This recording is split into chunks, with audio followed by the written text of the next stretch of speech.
Every morning you find another tomato chewed, another leaf full of holes. You spray. You pick bugs by hand. You buy products that promise miracles, yet the pests keep coming back. Now here's the strange part. Some Amish gardens in Holmes County, Ohio produce basket after basket of vegetables with surprisingly little pest pressure, and many do it without chemical pesticides at all. So what do they know that most gardeners don't? The answer isn't a secret spray or a magical plant. It's a simple system that makes a garden naturally harder for pests to invade in the first place.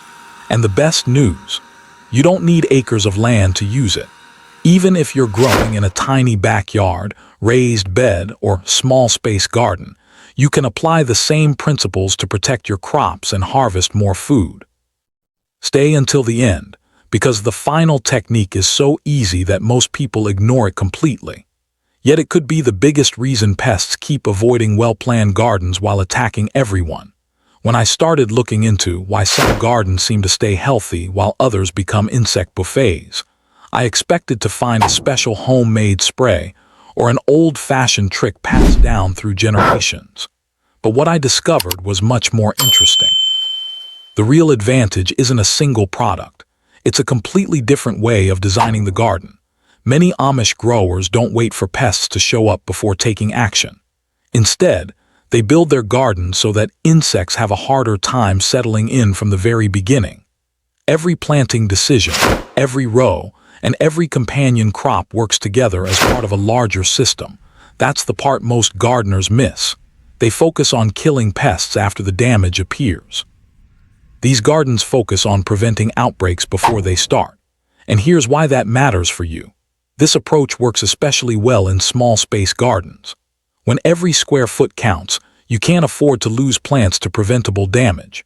Over the next few minutes, I'll break down the simple strategies behind this method and show you exactly how to adapt them to raised beds, backyard plots, and even tiny gardens, so you can spend less time fighting pests and more time harvesting food.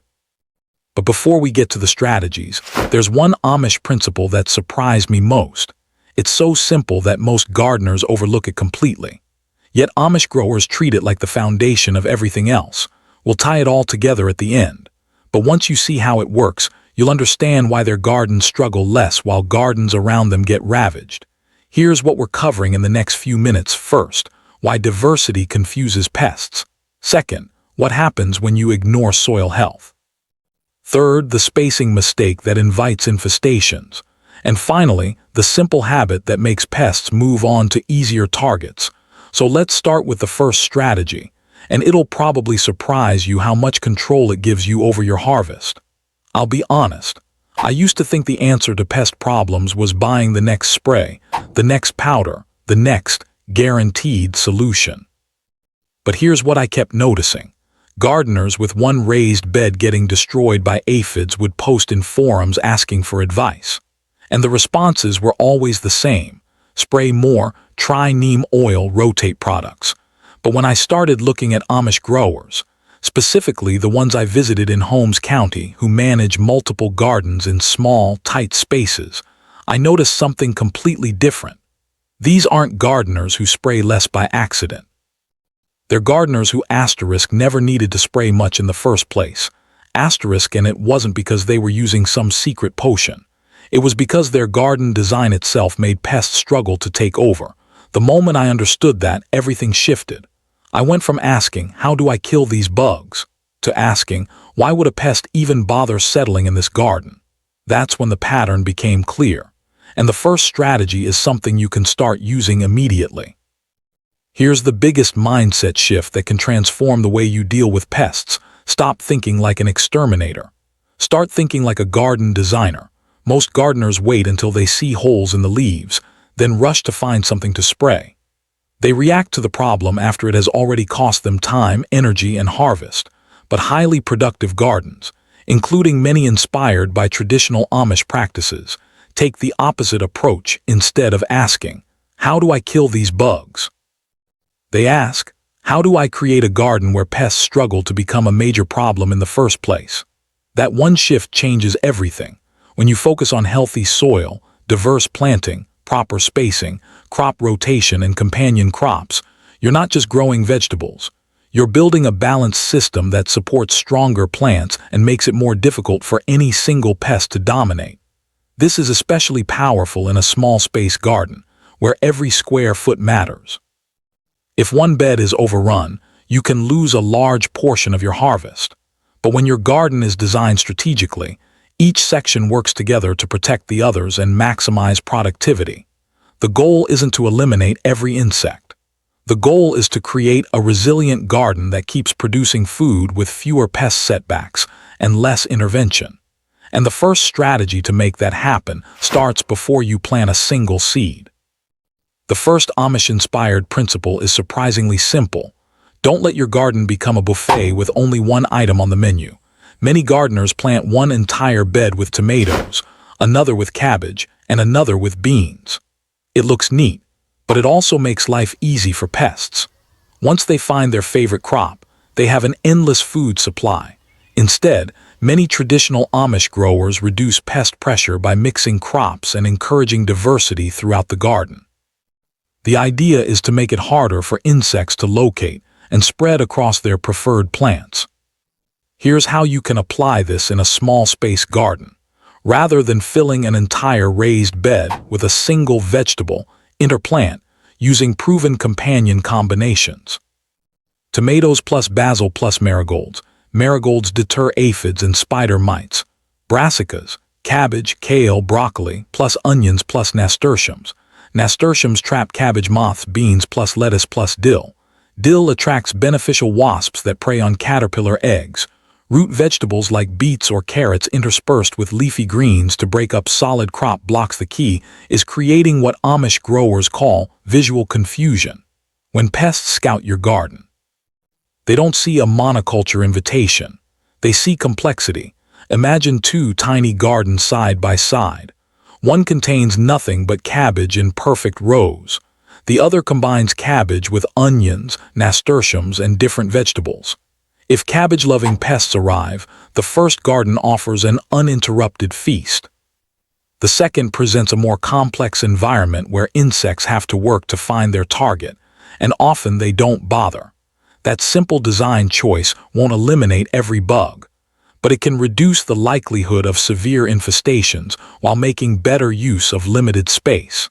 And that's only the beginning, because the next principle starts below the surface, and it may be even more important than what you plan above it. Before we move on to the next strategy, if you're enjoying practical tips that help you grow more food in less space, consider subscribing to Garden Workshop. This channel is all about turning tiny gardens, raised beds, and compact backyards into highly productive growing systems using smart layouts and time-tested techniques, not gimmicks. And if you've ever battled aphids, cabbage worms, squash bugs, or any other persistent garden pest, let me know in the comments which one gives you the biggest headache. I read those comments and often use them to plan future videos. Now, let's get back to the method, because the next principle may be the most overlooked of all. It doesn't involve a spray or a trap. It starts with the health of your soil, and it can influence how resilient your plants are throughout the entire growing season. If you've stayed with me this far, here's the bonus strategy I promised, and it might be the easiest one to copy.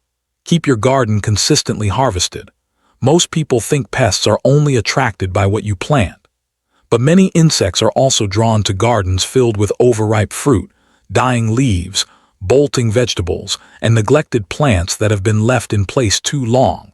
Many experienced traditional gardeners make harvesting part of pest management. They pick vegetables regularly, remove damaged produce, and clear away unhealthy plant material before it becomes an invitation for insects and disease. For a small space gardener, this habit is incredibly powerful. Instead of letting one zucchini grow into a baseball bat or leaving cracked tomatoes on the vine, harvest early and often.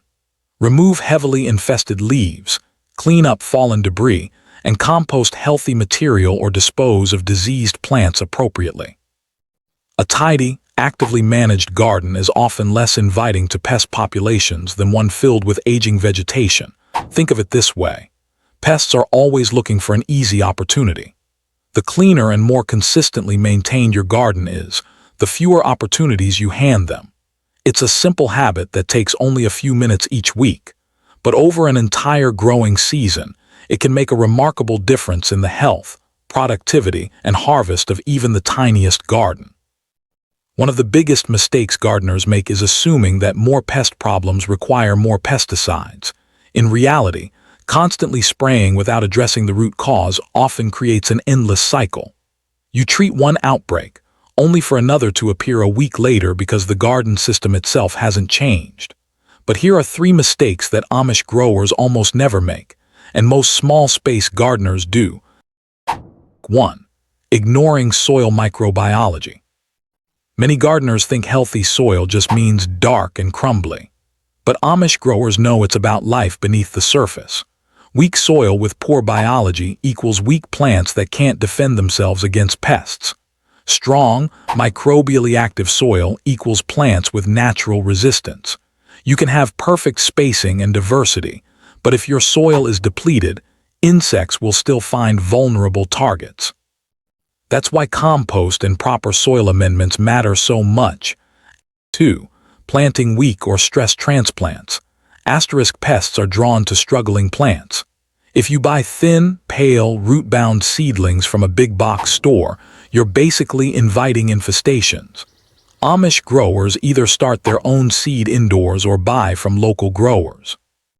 The transplants go in stronger, and strong plants resist pests better from day one. Mistake 3. Harvesting at the wrong time.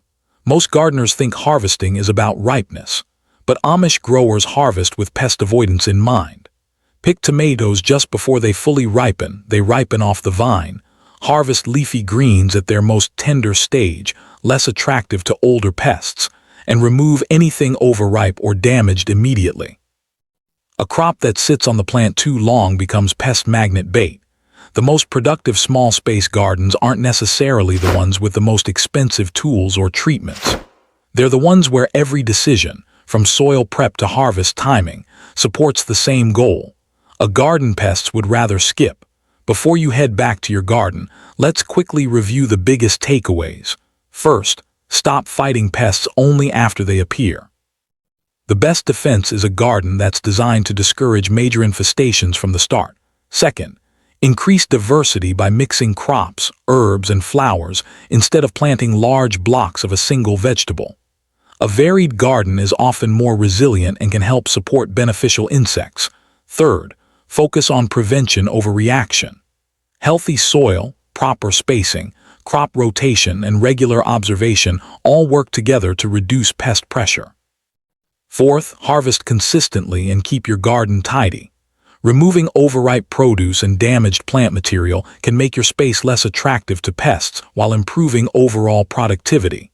And finally, remember the core philosophy behind today's video. The most successful small-space gardens aren't protected by magic sprays. They're protected by smart systems. Build the right system, and you'll spend less time battling pests and more time enjoying abundant harvests. If you found this helpful, I'd love to hear from you. Drop a comment below and tell me, what's the biggest pest problem in your garden right now? Is it aphids, cabbage worms, squash bugs, slugs, or something else? Your answer might inspire an upcoming video here on Garden Workshop. And if you're serious about growing more food in less space while using smarter gardening systems, make sure to subscribe and turn on notifications. Every week, we break down practical strategies to help you maximize harvests, improve efficiency, and solve common garden problems without wasting time or space. If you know another gardener who's constantly battling pests, share this video with them. It could save them an entire season of frustration. Thanks for watching, and I'll see you in the next garden workshop, where we'll uncover another proven strategy to help your tiny garden produce bigger, healthier harvests.